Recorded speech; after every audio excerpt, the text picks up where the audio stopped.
चारों बहुओं का गुस्से में घर छोड़ना, यही है आने वाले एपिसोड का सबसे बड़ा धमाका।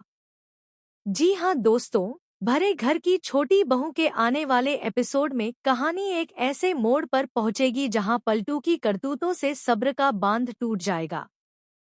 कहानी की शुरुआत होगी उस हंगामे से जब पलटू मंजली पर सिर्फ इसलिए बरस पड़ेगा क्योंकि मंजली बिना उसे बताए दुर्गा देवी की भतीजी की शादी में आशीर्वाद देने चली गई थी। गुस्से में आग बूला हुआ पलटू मंजली को सबके सामने अपमानित करता है और यहाँ तक कह देता है कि मैं तुझे मायके छोड़ दूंगा और जल्द ही डिवोर्स भी दे दूंगा। लेकिन इस बार मंजली अकेली नहीं है। अहना सामने आकर पलटू को उसी की भाषा में जवाब देती है। वह कहती है, अगर आपने मंजली दी के साथ जरा भी ज्यादती की तो मैं आपके खिलाफ डोमेस्टिक वायलेंस का केस कर दूंगी। अहना के तीखे शब्द सुनकर पलटू की बोलती बंद हो जाती है। दुर्गा देवी हालात को काबू में करने की कोशिश करती हैं और कहती हैं कि अब इस मुद्दे पर कोई बहस नहीं होगी। सबको चुप रहकर अपने अपने कमरे में जाना होगा। लेकिन पलटू के अंदर अहना से अपमान का बदला लेने की आग भड़क उठती है।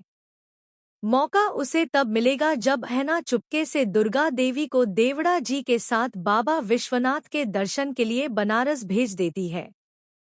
घर में जब ये राज खुलता है तो भूचाल आ जाता है। ठाकुर जी तुरंत मौके का फायदा उठाते हैं और सबके सामने दुर्गा देवी के खिलाफ जहर उगलना शुरू कर देते हैं। अहना ठाकुर जी की घटिया बातें बर्दाश्त नहीं कर पाती और सबके सामने ललकार देती है कि अगर मेरी सास के खिलाफ एक शब्द भी कहा तो मुझसे बुरा कोई नहीं होगा। पलटू की नजरें अब अहना पर टिकी हैं। उसे लगता है कि दुर्गा देवी की गैर मौजूदगी में अहना को सबक सिखाने का यही सही वक्त है। और तभी अर्जुन भी अहना के खिलाफ खड़ा हो जाता है जब उसे पता चलता है कि उसकी मां को बिना बताए बनारस भेज दिया गया है।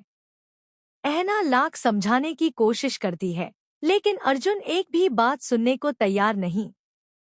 टूटकर अहना कह देती है, अगर मेरा साथ तुम्हें मंजूर नहीं तो मैं खुद डिवोर्स दे दूंगी। ये सुनकर माहौल और गर्मा जाता है। पलटू और ठाकुर जी पूरी कोशिश करते हैं कि अहना को झुकाया जाए। और जब अहना को घर से निकालने की बात उठती है तो बाकी तीनों बहुएं भी उसका हाथ थाम लेती हैं।